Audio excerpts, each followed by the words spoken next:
Kitab yang ada di tangan saya saat ini adalah kitab Sahih Muslim. Kitab ini cetakan mana saja tidak perlu Anda tahu, tidak penting. Yang penting kalau Anda punya kitab Sahih Muslim, silakan Anda buka kitab yang Anda miliki. Nanti saya tunjukkan di mana yang saya akan tunjukkan di kitab ini. Kitab Sahih Muslim ini seperti yang kita ketahui adalah kitab yang diakui oleh Ahlus Sunnah sebagai kitab yang paling sahih setelah Al-Quran.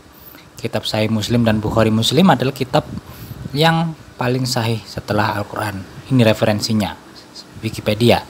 Kemudian yang akan saya tunjukkan, mari kita buka kitab nomor 12, yakni kitab zakat.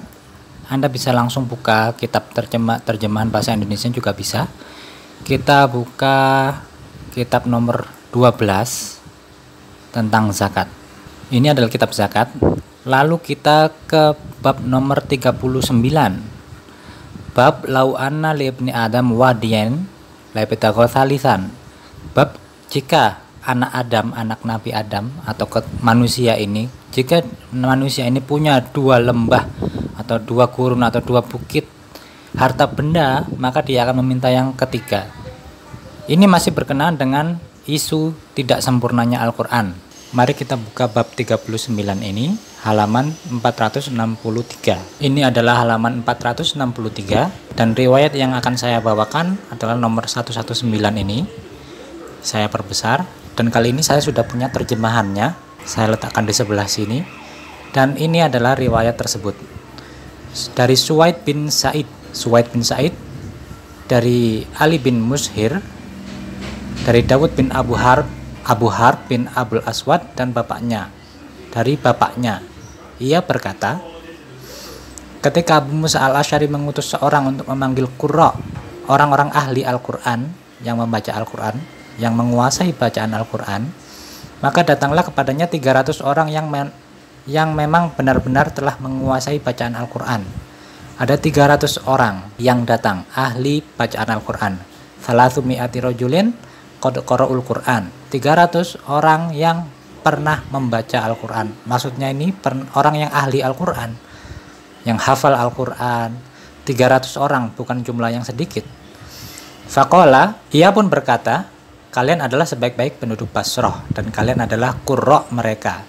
Oleh karena itu, bacalah dan janganlah kalian meninggalkan terlalu lama, hingga hati kalian akan membantu sebagaimana hati orang-orang sebelum kalian. Saat kami membaca satu surat yang panjang dan ketegasannya menyerupai surat Baro'ah atau surah Taubah, kemudian aku dilupakan, tapi aku masih ingat sedikit darinya, yaitu ini yang saya beri tanda garis bawah warna merah ini adalah apa yang telah dilupakan adalah potongan ayat Quran yang menurut orang yang ada di riwayat ini adalah potongan ayat Quran dalam sebuah surah yang panjangnya seperti surah Baro'ah atau At-Taubah dan ketegasannya menyerupai surah Al-Baro'ah. Inna kunna naqra'u suratan wa inna kunna naqra'u suratan.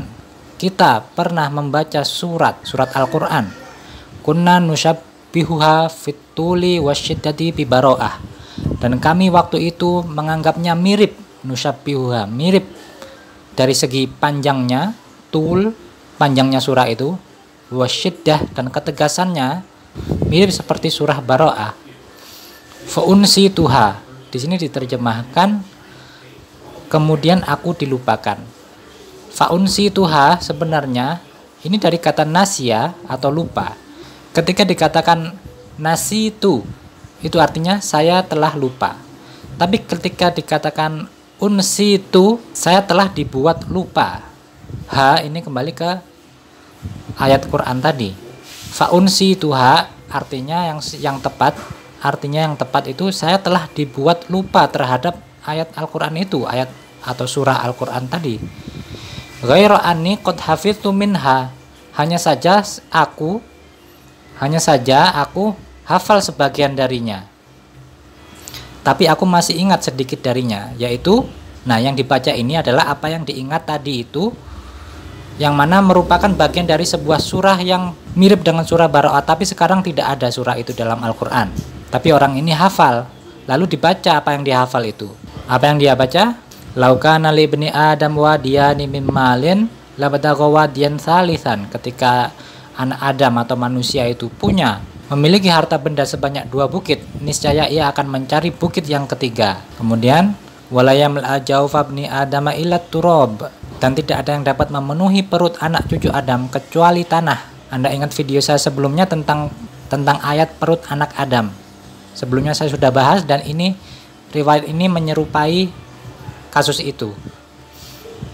Jadi ayat ini tidak ada. Ayat tersebut ada dalam sebuah surah yang mirip dengan Baroah, tapi ayat itu dan juga surah tersebut tidak ada, hilang. Kemudian ditambahkan wa kunna naqra'u suratan, dan kita pernah membaca surat kunna nusyabbihuha bi ihdal musabbahat, dan kami menganggapnya mirip dengan salah satu surat-surat musabbahat. Surat-surat musabbahat itu adalah surat-surat yang diawali dengan sabbaha di awal surahnya. Kemudian aku dilupakan, terjemahan saya, kemudian saya dibuat lupa terhadap surat-surat tersebut. Saya tidak tahu siapa yang membuat mereka lupa. Lalu sama seperti sebelumnya, dia hafal sebagian darinya. Wa anni hafiztu minha, hanya saja saya masih hafal sedikit daripadanya.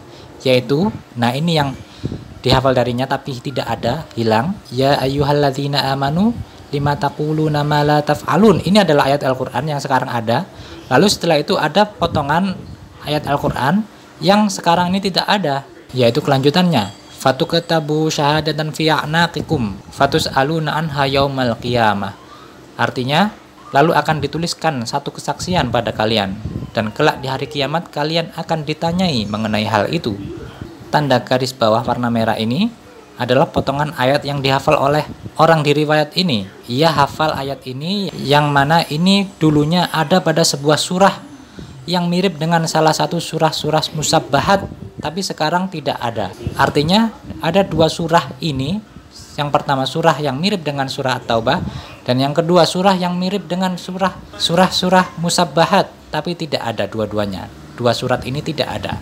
Dan ini adalah bukti bahwa isu tidak sempurnanya Al-Quran itu ada juga dalam kitab Ahlu Sunnah, yakni dalam Sahih Muslim sendiri, yang merupakan kitab paling sahih setelah Al-Quran.